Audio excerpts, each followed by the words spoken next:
हमने वो हदीस पढ़ी है ना, जिसमें सबसे पहले जिनको बुलाया जाएगा वो 3 लोग होंगे, आलिम, शहीद और गनी। अब इनकी नियतों पे आप किसी को डाउट है? लेकिन उनको सबसे पहले सज़ा दी जाएगी क्योंकि उनकी नियतें ठीक नहीं थी। खैर ये हदीस हम इंशाल्लाह इस पे पूरा टॉपिक हम डिस्कस करेंगे। इससे पहले कि मैं आपको वाय के बारे में और बताऊं, एक बड़ी मज़े की कहानी सुनते हैं। 1938 की कहानी है ये। एक शख्स था जिसका नाम था कैरोली, हंगेरियन आर्मी में शूटर था। 1938 तक वो बंदा उस मुल्क हंगरी का इतना बेहतरीन शूटर था कि उसने सारे नेशनल रिकॉर्ड्स तोड़ दिए थे।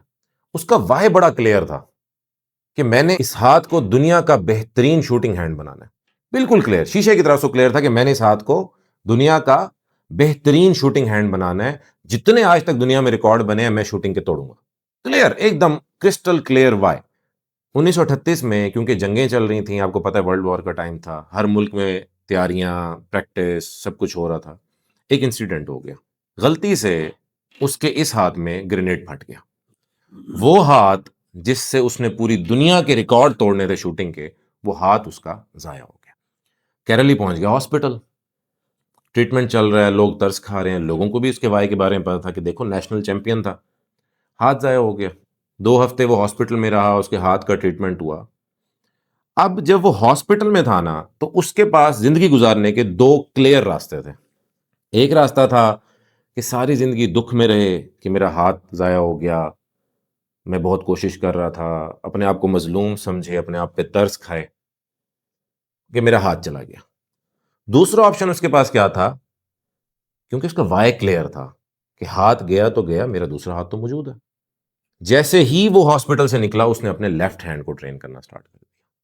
उसने ये नहीं देखा कि मेरा कितना बड़ा एसेट वेस्ट हो गया, मुझे अपने आप पे तरस खाना चाहिए, गवर्नमेंट उसे इनाम दे रही है, अवार्ड दे रही है, उसको कंसर्न ही नहीं है। उसके जहन में एक ही पॉइंट अड़ा हुआ है कि मुझे अपने हाथ को दुनिया का बेहतरीन शूटिंग हैंड बनाना है। पूरा 1 साल उसने अपने लेफ्ट हैंड से प्रैक्टिस की, करता रहा करता रहा करता रहा। 1939 में हंगरी के नेशनल चैंपियनशिप आ गई, कैरली पहुंच गया चैंपियनशिप में। अब जो चैंपियनशिप में लोग हिस्सा ले रहे थे, उन्होंने बड़ा अप्रिशिएट किया कि देखो यार कितना इस बंदे का जज्बा है, हाथ जाने के बावजूद भी हमें अप्रिशिएट करने आया हुआ है, हमें जो है ना वो थपकी देने आया हुआ है। कैरली ने कहा भाई मैं थपकी देने नहीं आया, मैं तुम्हें कंपीट करने आया। उसने अपने लेफ्ट हैंड से नेशनल चैंपियनशिप में कंपीट किया। जितने भी पार्टिसिपेंट्स थे वो कंपीट कर रहे थे अपने बेस्ट हैंड के साथ, और कैरली कंपीट कर रहा था अपने ओनली हैंड के साथ। कैरली नेशनल चैंपियनशिप जीत गया। वो वहां नहीं रुका, क्योंकि उसका वाय क्लियर था कि मुझे इस हाथ को दुनिया का बेस्ट शूटिंग हैंड बनाना है। वो फिर प्रैक्टिस करता रहा, फिर प्रैक्टिस करता रहा, फिर प्रैक्टिस करता रहा। 1940 में ओलंपिक्स थे, उसने पार्टिसिपेट किया, अप्लाई कर दिया, जो कर दिया। वर्ल्ड वॉर की वजह से 1940 की ओलंपिक्स कैंसिल हो गई। वो हार नहीं मारा, बिल्कुल हार नहीं माना वो। उसने कोई बात नहीं, उसने अपना सारा फोकस कर दिया 1944 की चैंपियनशिप, ओलंपिक्स पे।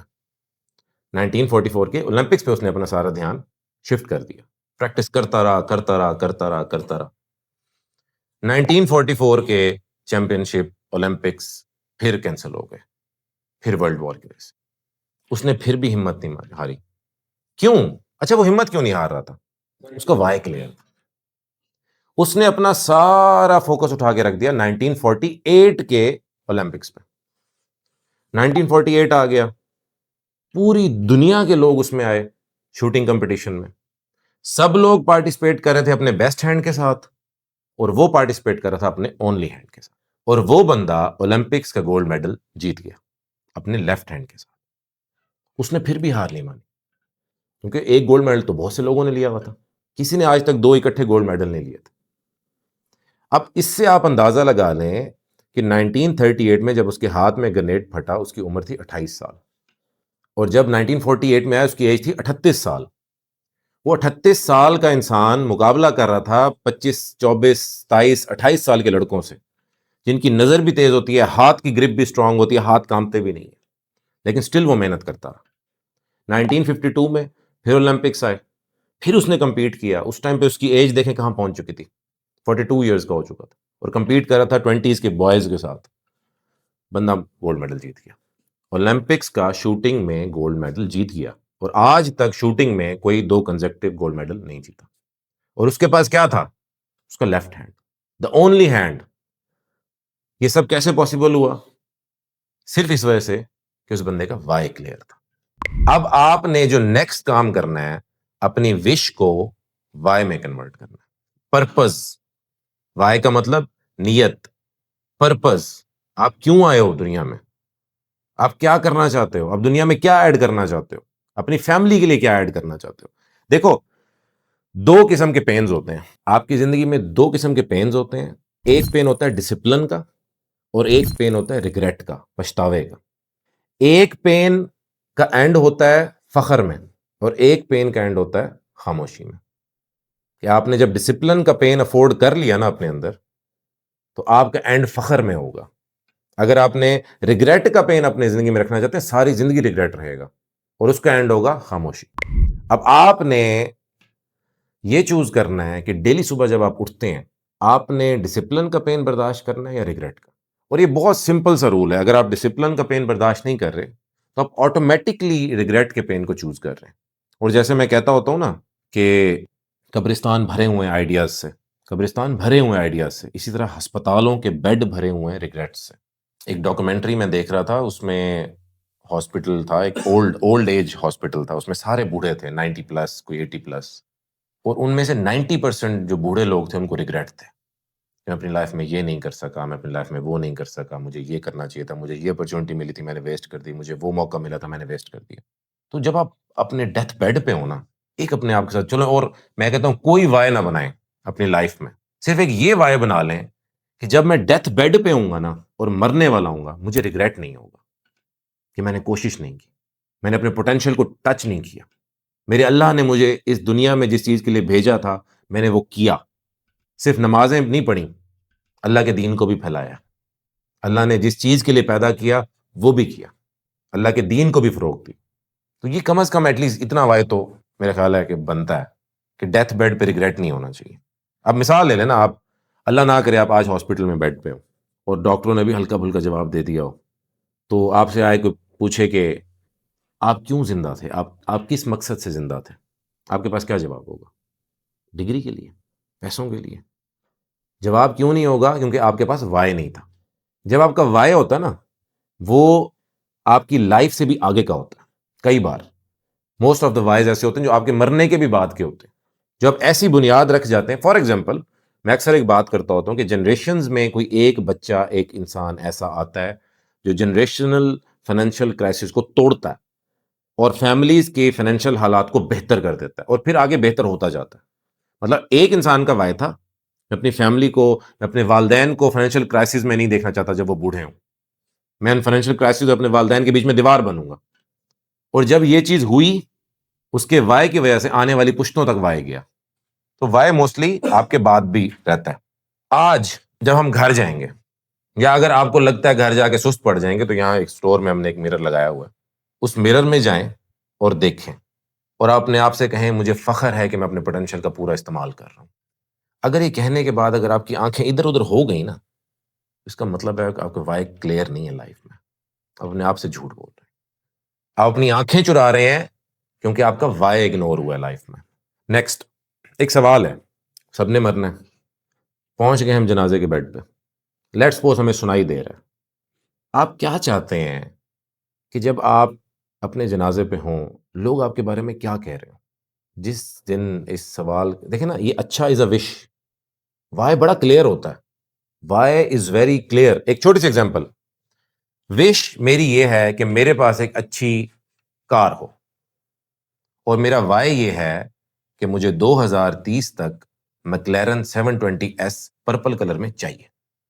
विश ना बड़ी वेग होती है, धुंधली सी होती है, मुझे एक अच्छी गाड़ी चाहिए। वाई बड़ा क्लियर होता है, मुझे इस साल तक इस कलर की, इस मॉडल की गाड़ी चाहिए। तो जब आप अपने जनाजे पे रेस्ट कर रहे हो ना, परमानेंट रेस्ट फरमा रहे हो, तो जो आपके जहन में है ना कि जब मैं मरूं और लोग मेरे बारे में ये बात कह रहे हो, वो आपका वाय है। ये सारी निशानियां मैं इसलिए आपको बता रहा हूं ताकि जब आप घर जाएं तो आपको अपना वाय ढूंढने में आसानी हो। इस बात को समझने का मतलब ये है कि अभी ये जो कोर्स हम कर रहे हैं, जो लेक्चर्स आप ले रहे हैं ना, इससे कोई लाइफ नहीं चेंज हो जानी। कोई लेक्चर ने आके आपके ना कोई फाइनेंशियल, ऐसा नहीं है कि लेक्चर लेके जाएंगे और बैंक अकाउंट चेक करेंगे, मिज़ान की ऐप ओपन करेंगे तो आपके 50 लाख आया पड़ा होगा। ऐसा नहीं होगा, ठीक है? लाइफ चेंज नहीं होती। लेकिन इस लेक्चर का, इस क्लास का, इस कोर्स का आपको ये बेनिफिट होगा कि आपको अपनी लाइफ का रीज़न मिल जाएगा। Life without reason is empty, खाली है, कोई फायदा नहीं है ऐसी लाइफ का। थक जाते हैं आप, कुछ भी नहीं कर रहे होते फिर भी थके थके महसूस कर रहे होते हैं। क्यों? क्योंकि लाइफ का कोई पर्पस नहीं होता, कोई वाई नहीं होता। ठीक है? एक कहानी सुनाता हूं आपको। यहां पे एक स्टूडेंट था, उसका एक टीचर था मेरे जैसा सरफिरा। उसने अपने टीचर को कहा कि टीचर मैं ना कामयाब होना चाहता हूं, मुझे आप फार्मूला बताएं, कुलिया बताएं कामयाब होने का। टीचर ने कहा बेटा सुबह ना 5 बजे ना जब सूरज निकले ना तो समंदर के उस वाले बीच पे आ जाना, मैं आपको ना सक्सेस का कुलिया बताऊंगा। बच्चा बड़ा एक्साइटेड, सक्सेस का कुलिया पता चलने लगा जी। उसने सुबह 5 बजे एग्जैक्ट भाई वो उस ओशन के बीच पे पहुंच गया। उसने कहा जी उस्ताद जी अब बताएं सक्सेस का क्या फार्मूला है। उसने कहा बेटा हाथ पकड़ो। उस्ताद ने हाथ पकड़ा और बच्चे को लेके वो समंदर के अंदर जाना शुरू हो गया। जाता जाता जाता पानी यहां यहां यहां करते करते पानी उसकी नाक से ऊपर चला गया और वो एकदम ऐसे हाथ पांव मारने लग गया क्योंकि उसे सांस नहीं आ रहा था। उसने हाथ छुड़वाया उस्ताद का और वो ओशन से बाहर आ गया और उस्ताद को बुरी तरह से बुरा भला कहने लगे कि आप पागल हैं, आप मुझे मारना चाहते हैं। उसके उस्ताद ने उसे एक बात की कि बेटा जब आप पानी के अंदर थे और आपको सांस नहीं आ रहा था तो सबसे ज्यादा शिद्दत से आपको क्या चीज चाहिए थी। उसने कहा मुझे सांस चाहिए था। उसने कहा बेटा जब आप पानी में थे ना और जिस शिद्दत से आपको सांस की जरूरत थी ना, उस शिद्दत से जब आपको सक्सेस की जरूरत पड़ जाए ना तो आपको सक्सेस प्लेट में रख के मिल जाती है। यार देखो क्यों कुछ लोग कर जाते हैं और बाकी नहीं करते। हम कितने क्लासेस पढ़े हैं, स्कूल्स में पढ़े हैं, कॉलेज में पढ़े हैं, कुछ इक्का दुक्का बच्चा ऐसा होता है जो आउटस्टैंडिंग होता है, ऐसा हो नहीं सकता ना हो। वो क्यों होता है? उसका वाई क्लियर होता है। कभी चलो चलते हैं पीछे क्लास में चलते हैं। हमारी क्लास में एक लेट्स सपोज एक लड़का था Ali, well disciplined, well dressed, उसकी नोटबुक्स इतनी खूबसूरत, चूमने को दिल करता था, हर टेस्ट में फुल नंबर, हर चीज में। क्यों भाई? भाई मुझे डॉक्टर बनना है, मुझे अपने वाले साहब का ख्वाब पूरा करना है। हम कहते हैं हमने भी अपने वाले के ख्वाब पूरे करने, हम भी मुंह उठा के चले आए थे कभी छुट। उस बंदे ने पूरा साल छुट्टी नहीं करनी, कोई टेस्ट मिस नहीं करना, कोई हो मतलब हो ही नहीं सकता कि उसका होमवर्क ना हुआ हो। कई बार ऐसा भी हुआ कि पूरी क्लास ने होमवर्क नहीं किया, वो उसने किया होता था। आज मैनचेस्टर में बैठा है और डॉक्टर है, बहुत अच्छे लेवल पे। अब रियलाइज होता है कि देखो उसको उस एज में रियलाइज हो गया था कि मेरा वाई क्या है। और हमें आके रियलाइज होता है जब एक पाँव केले के छिलके पे होता है, दूसरा पाँव कब्र में होता है। तो वो वक्त आने से पहले, अभी आप लोग नौजवान हो माशाल्लाह, अभी इतने बाल भी सफेद नहीं हुए, अभी टाइम है, ठीक है? अपने वाई ढूंढ लो।